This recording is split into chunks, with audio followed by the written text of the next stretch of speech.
Today, I'm speaking about Nawalt, aka not all women are like that, and the various other excuses that women who are actually like that give us time and time again to excuse the actions of the female collective for the past 60 years. Now, first, let me say one thing. Any females or anybody, period, from here on out who post Nawalt excuses in any of its forms will be blocked. I will give you one warning to cease posting Nawalt deflections, and if you post any again, I will block you immediately. I'll also unsubscribe you. My message will be subscribed to whether I have your subscription or not. Now, why is Nawalt a deflection? Because it's been said numerous times on this channel that we are addressing the general behavior of women.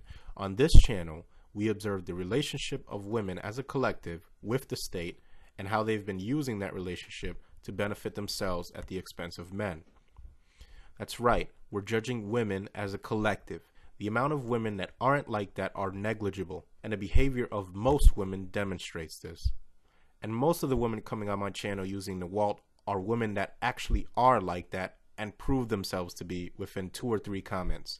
Now, you have various excuses, but all of them point back to the same thing: women dodging responsibility for feminism and eventually blaming men for it. And you're going to see more of this now that the tide is slowly turning and a lot of single mothers and barren, frigid, unwanted feminists are starting to see feminism for the disaster that it was.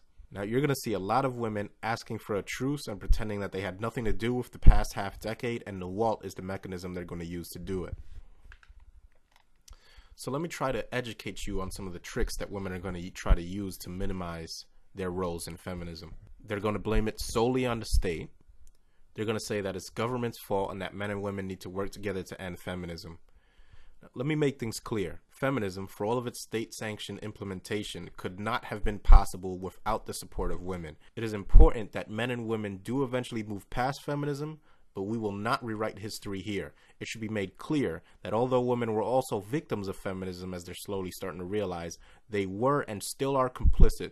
The state gave women the opportunity to subjugate men. Women took that opportunity, and men would do well to never ever forget that.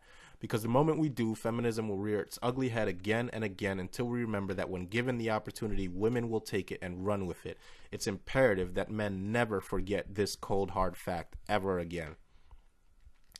Nawalt is insidious and dangerous to men for the simple reason that women don't also apply it to men. We have so many women saying when I point out their bad behavior, "Stop whining, not all women are like that, men just need to get with the right women," etc. Now, we as men call for the aggressive prosecution of false rape accusers, and women have the nerve to say that if we just pick the right women, we won't have to worry about it. But try telling women to petition for the removal of rape shield laws and what'll happen. Now, here we will examine men as a collective. It is a fact that the percentage of men that rape in any population or any country is minuscule. It's vanishingly small. The fact is that the vast majority of men have not and will not ever commit rape in any given place, time, and population.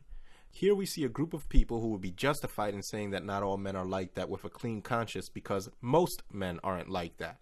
You heard me, most men, damn near all men, will never rape a woman ever.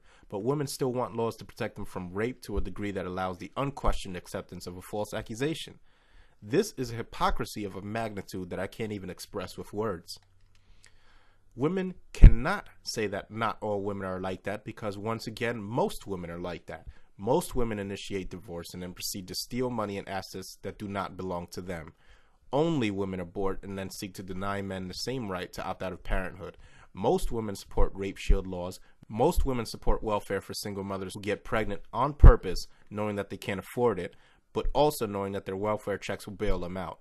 Most women either take part or support these behaviors in some form or another. And it's time that women who claim to not be like that to stop coming on my page trying to convince me of your severance from this population of females and start calling these females out on their behavior or be lumped in with them by a population of men who are increasingly noticing that there might only be 6 or 7 good apples on the entire damn apple orchard.